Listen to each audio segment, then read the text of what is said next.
یہ میری کہانی ہے کلرفل ہیریٹیج کے لیے۔ میرا نام مقصوم تاج بھٹی ہے۔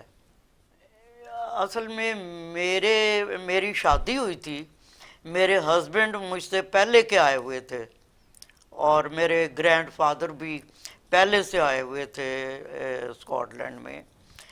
تو شادی میری ہوئی تو میں اپنے ہسبینڈ کے ساتھ ادھر آئی تھی۔ ہم راول پنڈی میں جیلم کی تھی لیکن میرے ہسبینڈ راول پنڈی کے تھے، تو میں پھر زیادہ عرصہ راول پنڈی میں بعد میں رہی۔ میں نے پشاور سے بی ایڈ کیا ہوا تھا، فرنٹیئر کالج سے بی اے کیا ہوا تھا، لاہور میں بی ایڈ کیا، اور میں نے پھر ٹیچنگ کی جیلم میں۔ دیکھو ادھر کا ماحول اور ہے اور پاکستان کا سسٹم اور ہے۔ میں ادھر جغرافی بھی پڑھاتی تھی، انگلش بھی پڑھاتی تھی اور اردو بھی پڑھاتی تھی میں 14-15 سال کے بچوں کو، لڑکیوں کو۔ میں جیلم گورنمنٹ اسکول میں کام کرتی تھی، تو ادھر سارے مضمون پڑھانے پڑتے ہیں، صرف ایک مضمون نہیں تھا، جغرافی بھی اور انگلش بھی پڑھاتی تھی اور ہائیجین فزیولوجی بھی پڑھاتی تھی۔ ہمارے پیرنٹس کو زیادہ تھا، ہمارے جو اماں جی تھے نا، ان کو یہ بہت شوق تھا کہ میری بیٹیاں پڑھیں۔ ہم 5-6 بہنیں تھیں، انہوں نے سب کو سکول میں داخل کروا دیا، تو بس ہم پڑھتی گئیں۔ پڑھائیوں میں ہم ہوشیار تھے۔ میری بڑی بہن فرسٹ سیکنڈ آتی تھی، میں ادھر فرسٹ سیکنڈ آتی رہی چھوٹی کلاسز میں۔ تو اس طرح سے ہمیں خود بھی پڑھائی کا بہت شوق تھا، تو ہمارے پیرنٹس نے نا پھر ہمیں داخل کروا دیا اسکول میں اور ہم پڑھتے رہے۔ لیکن ہمارے والد کی جو پوسٹ تھی نا، وہ کام کرتے تھے پشاور، تو ہمیں پشاور داخل کروایا گیا۔ اس وقت ہمارے والدین گھر میں ہی رہتے تھے، تو ادھر سے ہم نے جب میٹرک کیا اس کے بعد انہوں نے کہا کہ اب واپس جیلم جانا اچھا نہیں ہے، ان کو ہم ہاسٹل میں کروا دیتے ہیں۔ تو انہوں نے جو پشاور کا فرنٹیئر کالج ہے، ابھی بھی ہے، ادھر ہم نے ہاسٹل میں رہ کے پڑھا، فرنٹیئر کالج میں بی اے ادھر سے کیا۔ اس کے بعد ہمارے ابا جی ریٹائر ہو گئے، ہم جیلم آ گئے، تو پھر بی ایڈ کے لیے مجھے لاہور مکلیگن کالج میں جانا پڑا۔ ادھر نا بالکل ہمارے پیرنٹس نے ہم پہ کوئی زور نہیں دیا، انہوں نے دیکھا کہ لڑکیاں ہماری پڑھی، میری ایک بہن ڈاکٹر بھی تھی، تو انہوں نے کہا کہ دیکھو ہماری لڑکیاں اتنی پڑھی لکھی ہیں، ہم نے لڑکا دیکھنا ہے کہ لڑکا کیسا۔ بالکل ہمارے والدین نے ان کے گھر کے حالات نہیں دیکھے کہ امیر ہیں یا غریب ہیں، انہوں نے لڑکا دیکھا پڑا۔ میرے ہسبینڈ مجھ سے پہلے کے آئے ہوئے تھے ادھر، وہ بھی بی ایڈ تھے، سارا گلاسکو جانتا تھا، مسٹر تاج بھٹی کو سارا گلاسکو جانتا ہے، مسجد کے بھی وہ کام کرتے رہے ہیں، اب وہ فوت ہو گئے ہیں، لیکن سب جانتے ہیں۔ اگر میں سچ بتاؤں نا، مجھے اتنی زیادہ مشکل پیش نہیں آئی، کیونکہ میں پہلے بھی ہاسٹل میں رہتی رہی تھی۔ تو شادی ہوئی تو ادھر آ گئے، میرے ہسبینڈ تھے، میرے سسرال والے تھے، تو مجھے اتنا محسوس نہیں ہوا کہ میں بہت اکیلی ہوں۔ میں ادھر آئی نا تو ایک ادھر ہوتے تھے ربانی صاحب، تو ربانی صاحب آئے میرے ہسبینڈ کے پاس کہ دیکھیں آپ کی وائف بی ایڈ ہے، تو ادھر ہم نے ویکینڈ اسکول کھولا ہوا ہے گوربلز میں، تو اگر آپ چاہیں تو بھی ان کو ادھر ہم لگا سکتے ہیں، ادھر اردو وغیرہ پڑھائیں گی۔ میرے ساتھ ایک اور ہوتی تھی مسز منیر، تو ان کو بھی لے گئے اور مجھے بھی لے گئے ربانی صاحب۔ تو ادھر جی گورنمنٹ پرائمری اسکول تھا، ادھر بچے اردو پڑھنے کے لیے آتے تھے، تو بھی انہوں نے ہمیں کہا کہ ادھر آپ اردو اگر پڑھا دیں، تو ہم پڑھاتے رہے اردو۔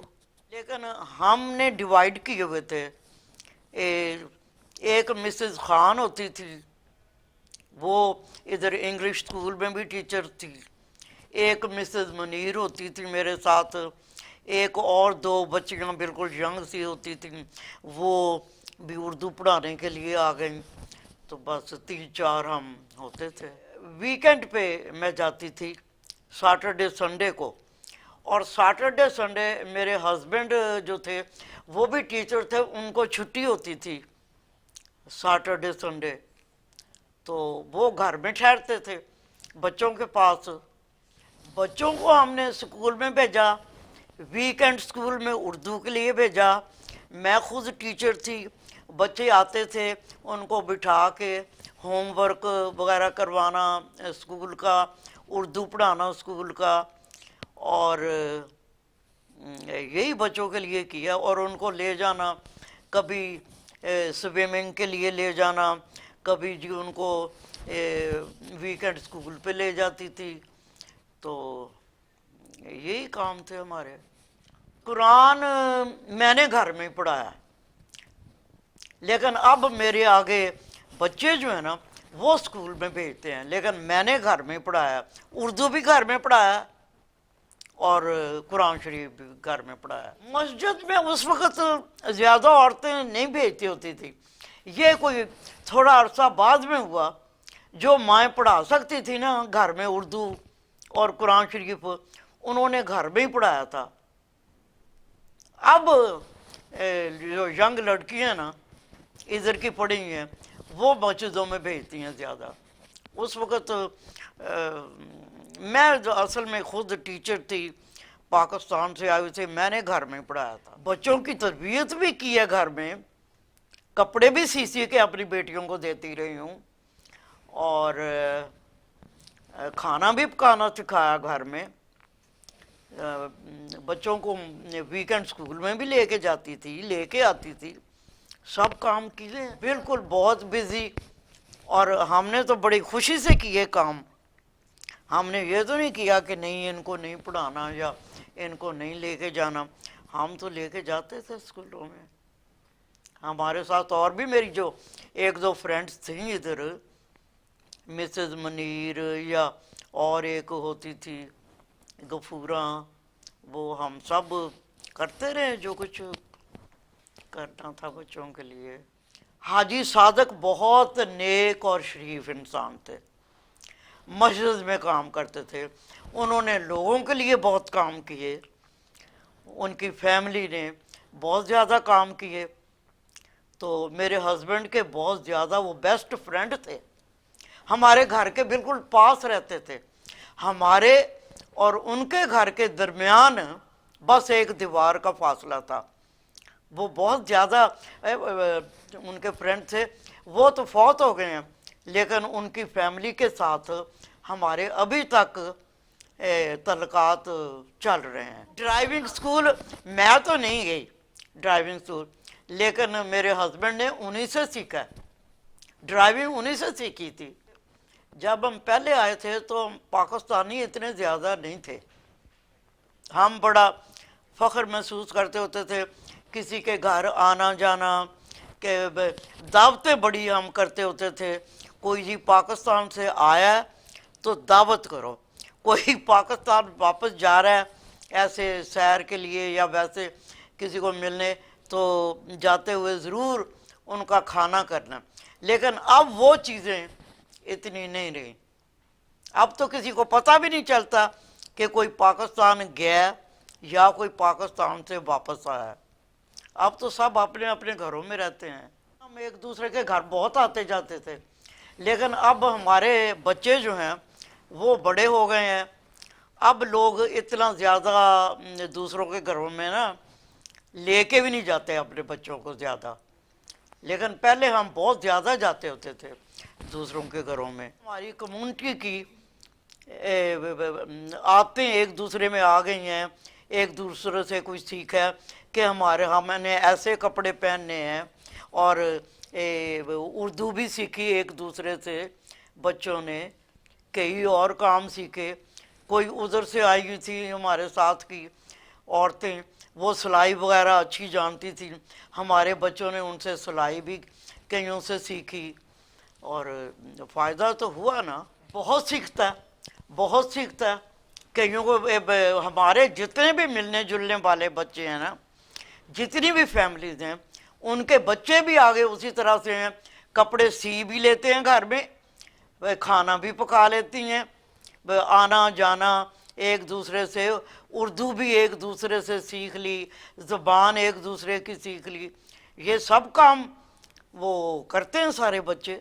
کہ ایک دوسرے سے تھوڑا بہت ملنا جلنا ضرور ہونا چاہیے، تاکہ ہم اپنی جو پاکستانی روایات ہیں نا ان کو نہ چھوڑ جائیں، ان کو سوچیں، روایات کے مطابق اپنے بچوں کو بھی ڈالیں.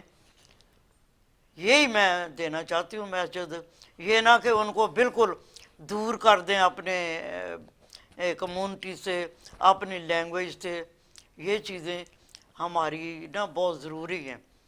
اپنی لینگویج، اپنا پہننا، اپنا کھانا، اپنا ایک دوسرے سے ملنا جلنا تھوڑا بہت ضرور ہونا چاہیے. پاکستان لے کے جائیں، پاکستان سے اگر آتے ہیں ادھر سے کچھ سیکھ کے آئیں. اپنے رشتہ دار جو ہیں نا پاکستان میں ہوں یا ادھر ہوں، ان سے ملنا جلنا بھی ہونا چاہیے. ان کو یہ سیکھنا چاہیے کہ ہماری اصل میں جو ہے نا کمیونٹی، وہ یہ پاکستانی بھی ہے، ہم پاکستان سے آئے ہوئے ہیں. کھانے کیا ہے، ان کا پہننا کیا ہے، وہ ایک دوسرے سے ملنا جلنا کس طرح سے رکھتے ہیں، ہم نے بھی کچھ کرنا ہے. یہ نہیں کہ جا کے چپ کر کے بیٹھ جاؤ. ہم تو اپنے بچوں کو سکھاتے ہیں کہ جی جا کے پہلے سلام کرو بڑوں کو. اگر جو بچے نہیں جاتے نا، یہ بڑی سخت غلطی ہے. میں سچ بتاؤں تو یہ بڑی سخت غلطی ہے. اپنے رواج، اپنی لینگویج یہ ضرور اپنانا چاہیے. میں آئی پاکستان سے اور اسی وقت ربانی صاحب اور یہ سارے جو میرے ہسبینڈ کے فرینڈس تھے وہ لے گئے کہ جی یہ اردو اسکول ہم نے ابھی کھولا ہے تو آپ اردو پڑھائیں. تو یہ مجھے بڑا اچھا لگا تھا کہ یہ بہت اچھی بات ہے کہ چلو اپنی لینگویج ہے، اور بچے جو ہیں یہ ہمارے اپنے ہیں. اس وقت اردو اسکول نہیں تھا، لیکن پھر ربانی صاحب لے گئے ادھر، اور میرے ہسبینڈ بھی ان کے ساتھ ہوتے تھے، ایک اور حاجی صادق بھی ان کے ساتھ ہوتے تھے. یہ 4-5 جو فرینڈس تھے نا، انہوں نے بہت ہیلپ اس چیز میں کی کہ بھی اردو بچوں کو سکھانی چاہیے. حاجی صاحب کی وائف گھر میں بھی پڑھاتی ہیں اردو. نگرانی ضرور کرنی چاہیے بچوں کی. بچے جائیں اسکول میں جو بھی کریں، لیکن نگران ضرور بنے کہ بچے ادھر کر کیا رہے ہیں، ٹیچرز کیسی ہیں، ادھر پڑھائی کیسی ہے. یہ باتیں ہونی چاہیے.